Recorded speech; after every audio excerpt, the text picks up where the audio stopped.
Դե Սահմանական դատարան դիմել ուժի մեջ է, բնականաբար մենք այս խնդիրը չենք թողնելու այսպես, կես ճանապարհին մեր բոլոր հնարավոր միջոցներն օգտագործելու ենք, հաջորդը բնական է կարծում եմ Սահմանական դատարանի միջոցով վերականգնել ճշմարտությունը։ Մարդ Մանուկյանը այսպիսի կարծիք հայտնեց, որ նշելով որ իր անձնական կարծիքը, որ հասունացել է բառը, որ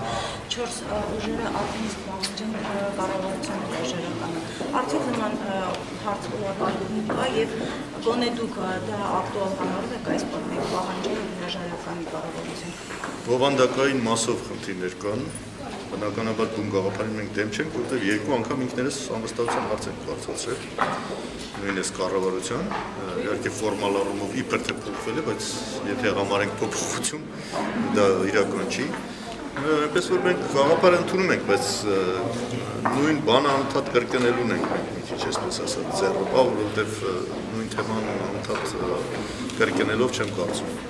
ավելի դա ուժեղացնում է մեզ, դրա համար երևի թե